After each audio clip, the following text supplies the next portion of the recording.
Hey y'all, welcome to the Pace Studio in Atlanta, Georgia. I'm Ellen. I'm Lizzie. And this is A Week in Music, where we talk about all the best new albums, songs, music news, and everything else you need to know going on in the music world right now. But this time of year, music releases start to slow down a little bit, and we start looking back at the year as a whole. And this past week, we released a especially fun list, which is the best EPs of 2019. And Love it. These are small, mini little albums. They're bite-sized, if you will, but they pack just as much punch, and we counted down some of our favorites. So today on The Week in Music, we're going to talk about a few of those. And I'm going to push it to you first, Lizzie, and we're going to talk about a band that I know that we both have gotten into this year called Sports Team. Yes. Tell us about that EP. Yeah, so we've talked a little bit about this band on the show before. We have. They've performed a session for us in New York. It Indeed. is awesome. It's really Highly great. recommend checking that out. But so this EP that they put out is called Making Hay, and Great this name. is actually their first. Yes, it is a great name. This is their first vinyl release in America, which is really cool. But this is essentially sort of a greatest hits collection. So if you haven't heard any of their UK EPs, you maybe missed a lot of their single rollouts that they've put out over the past couple of years. This is your starter pack for Sports Team. But yeah, songs like M5, Get Along, like these are some of their best tracks. All of them are pretty much rambunctious rock and roll, very much of the kind of sort of British bands of the aughts that we haven't really heard that sound, I guess, in this past 5 or 6 years. So if you're itching for some sort of Enemy style bands, this is a great one. There you go. Yeah, and this list has a lot of really great rock music on it. Yeah. It's especially rock heavy. Maybe that's just because, rock is a genre where EPs are more popular. True. But going into another great rock band is Charlie Bliss, who did release a full-length LP this year. And, a lot of times when a band releases an LP, an album, and then they come out a few months later and they release an EP, it's kind of like, okay, these are just some B-sides. Like, what's really the deal here? Unloading some Right, like, tidbits. is this the leftovers, Like, Yeah. do I really need to hear this EP? I've already heard the album. Like, are these just extra?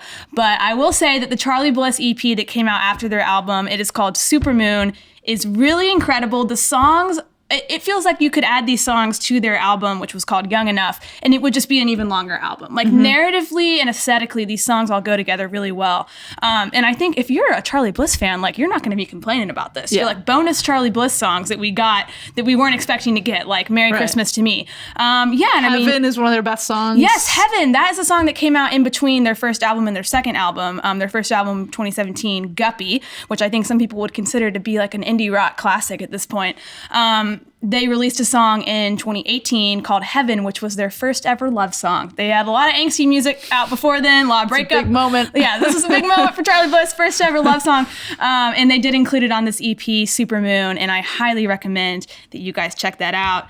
And now rolling into some more rock music, we have Pottery, another Pace Studio alum. Yes. So coming in at number 6 with their another debut EP. So this is called Number One, which is, Bold. It's a bold title, but you gotta start somewhere. Yeah, for sure. But yeah, so basically they're kind of folding in a lot of the classic post-punk groups, but I think with some of the stranger pop stuff as well. Like they're big fans of Orange Juice and that kind of stuff. So they're kind of whimsical. They're kind of also, I wouldn't say they're aggressive. They're very agile. That's what I'll say. But yeah, songs like Hank Williams and The Craft, some of these are longer songs. Some of them are very sort of vigorous and chugging, but it's all good fun. It's great fun. They're such Yeah. a fun band, especially live if you get a chance to see them. And one other one that I know you were a fan of this year is Girl Friday. Tell us Yes. about Fashion So- Con Man. We cannot get enough of the debut EPs here at Pace Magazine. Yes. So this is a band from Los Angeles, all-girl band, and they actually were the backing band on Marika Hackman's recent tour, which is cool. So amazing, yeah.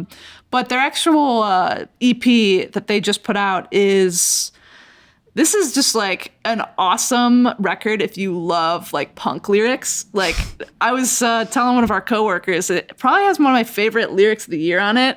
And what's that? The lyric is, I had a dream that I screamed, I don't want to see another man in my life.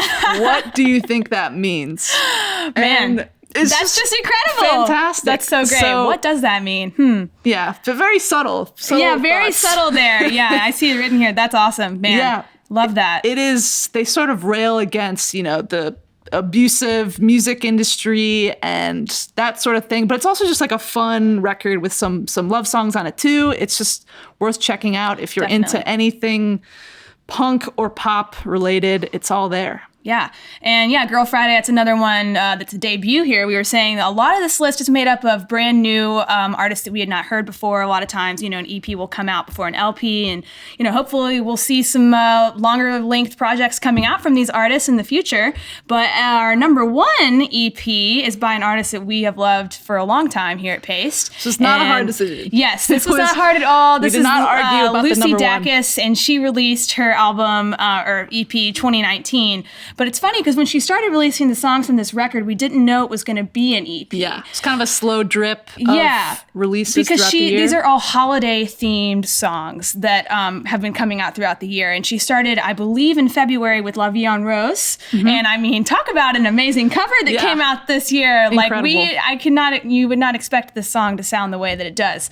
And then throughout the year, she released a Mother's Day song. She released a kind of 4th of July, maybe some American themes on that song. And then a very important holiday, which is Bruce Springsteen's incredible birthday. Yeah. Get a cover of Should be Dancing a in the national Dark out there. holiday, It really should be. if it's not already. And then the most recent song that came out, I believe right before the EP dropped itself in kind of the full package form, is the New Year song called Fool's Gold, which we put on our list of the best songs of 2019. I mean, such a beautiful song. So sad.